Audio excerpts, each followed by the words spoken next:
Welcome to Classics for People in a Hurry. Today, we're diving into A Christmas Carol, the story that not only defined Charles Dickens, but redefined what Christmas could mean. This isn't just about Scrooge's bah humbug. Though, let's admit it, that line is iconic. Here's the deal. When Charles Dickens published this novella in 1843, it didn't just become a hit, it became the Christmas story.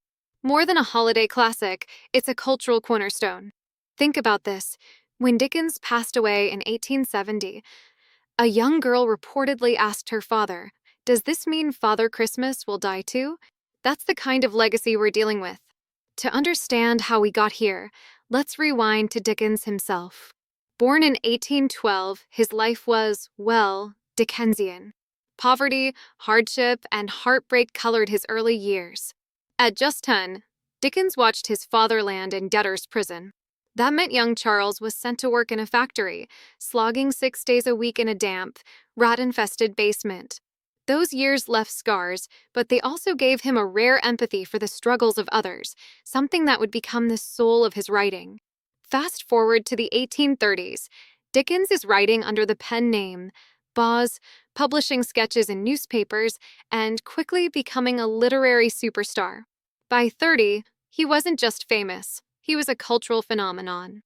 But even as he basked in success, he couldn't ignore the world around him, a society grappling with the fallout of the Industrial Revolution. Cities were expanding, factories were booming, but poverty, child labor, disease, rampant. The 1840s even earned the grim nickname, the Hungry Forties, because of failed harvests, soaring food prices, and widespread unemployment. This is the world that birthed A Christmas Carol. It's not just a ghost story or a holiday tale, it's a sharp critique of society, wrapped in the warm glow of Christmas spirit. Through Scrooge, Dickens challenges us to ask, what does it mean to live a good life? What do we owe to each other? And how do we balance wealth with humanity? But Dickens wasn't just out to entertain. He was issuing a challenge. He wanted his readers to reflect, to change, and most importantly, to care. So, are you ready to revisit Scrooge, those ghosts, and the timeless lessons they bring? Let's take a walk through Victorian London and see how Dickens turned Christmas into more than just a holiday. It became a celebration of compassion, connection, and hope. This is more than a story. It's a call to action. Let's jump right into the magic of A Christmas Carol, a story that's as much about redemption as it is about the power of seeing ourselves clearly. Picture this. It's a snowy Christmas Eve, and we meet Ebenezer Scrooge, a man so cold-hearted that even his fireplace seems reluctant to burn. His clerk, Bob Cratchit, sits shivering, too afraid to ask for another piece of coal because Scrooge literally holds the key to the coal bin and to his own locked heart. But Scrooge isn't just stingy. He's cruel. When asked to donate to the poor, he doesn't just say no. He says if they'd rather die, they'd better do it and decrease the surplus population. It's a mic drop moment of indifference, and it sets the stage for the reckoning to come. That reckoning? It starts with the ghost of Jacob Marley, Scrooge's long-dead business partner. Wrapped in chains, Marley doesn't mince words. He's there to warn Scrooge, change your ways or share my fate, doomed to wander the earth, weighed down by the greed and indifference of your life. And to drive the point home, Marley announces the arrival of 3 spirits, each with a lesson to teach. First up, the ghost of Christmas past. This spirit takes Scrooge on a journey through the moments that shaped him. We see young Ebenezer, a lonely boy abandoned during the holidays, finding solace in books. Then we see him as a young man, full of promise, but slowly consumed by greed. He chooses wealth over love, and it costs him everything. These memories cut deep, forcing Scrooge to confront the pain and regret he's buried for years. Next comes the ghost of Christmas present. This spirit shows Scrooge the world as it is today, starting with the humble home of Bob Cratchit. Here, we meet Tiny Tim, a boy so frail yet so full of hope that his simple words, "God bless us, everyone," hit like a thunderclap. Scrooge sees the Cratchit struggles, their love, their resilience. And when he asks if Tiny Tim will live, The ghost's response is devastating. If these shadows remain unaltered, the child will die. Scrooge begins to see the human cost of his choices. Finally, the ghost of Christmas yet to come appears, a silent, shadowy figure that needs no words to terrify. It shows Scrooge a grim future, his own death unmourned and forgotten. His possessions are stolen, Tiny Tim's chair sits heartbreakingly empty, and the life he's built is revealed as meaningless. It's a wake-up call like no other. And it works. Scrooge wakes on Christmas morning a changed man. It's not just a promise, he acts. He raises Bob Cratchit's salary, saves Tiny Tim, and reconnects with his family. He becomes, as Dickens writes, the best friend, the best employer, the best man the city had ever known. Let's step behind the scenes of A Christmas Carol. Picture this. It's November 1843. Charles Dickens is wandering the streets of Manchester, a city humming with the sounds of industry. But what catches his attention isn't the machines, it's the people. Factory workers, families scraping by, children with hollow eyes. The stark contrast between wealth and poverty sparks something in him. By the time he returns to London, an idea has taken hold. Within 6 weeks, he brings it to life. A Christmas Carol is born. Now imagine Dickens himself, pacing the streets of London late at night, the story pouring out of him. He later admits to a friend that as he wrote, he laughed, he cried, he felt every word. This wasn't just a story, it was his soul on the page. December 19th, 1843. The book hits the shelves. But Dickens doesn't just want people to read the story, he wants them to feel it. He demands the book be beautifully bound but affordable, even footing the production bill himself when his publisher hesitates. Within days, 6,000 copies fly off the shelves. By spring, there are 37 editions in circulation. This isn't just a hit, it's a cultural explosion. And here's the twist. A Christmas Carol isn't your typical Christmas tale. Back then, holiday stories were moralistic, almost sermon-like. Dickens turns that idea on its head. He wraps his message in a ghost story, a thrilling, otherworldly framework, but instead of scaring us, he fills it with hope, humor, and humanity. That's the genius. The ghosts aren't there to haunt, they're there to heal. And that's why this story resonates over 150 years later.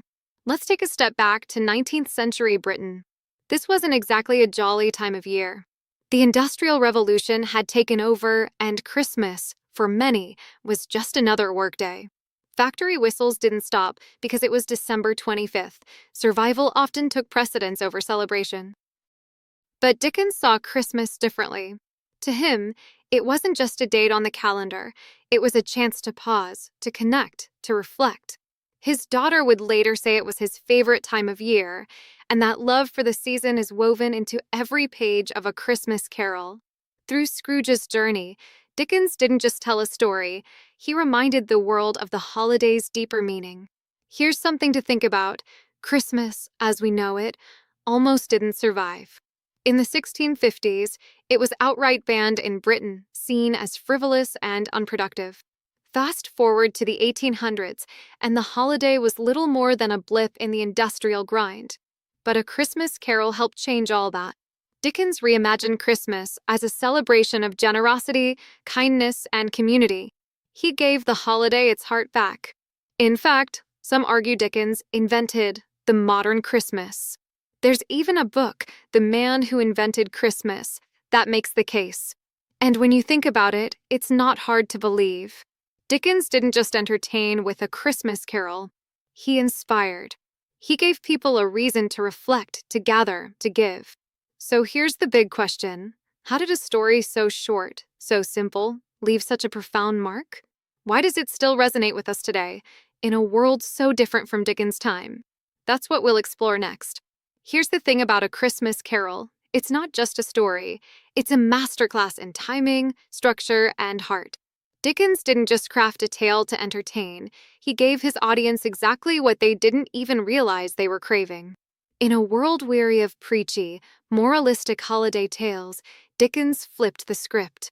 He delivered something bold, something fresh, a ghost story that wasn't about fear, but about hope, transformation, and joy. And that's why it endures.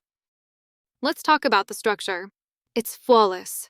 You've got Marley's chilling entrance setting the tone, followed by three distinct movements, the visits from the ghosts of Christmas past, present, and future.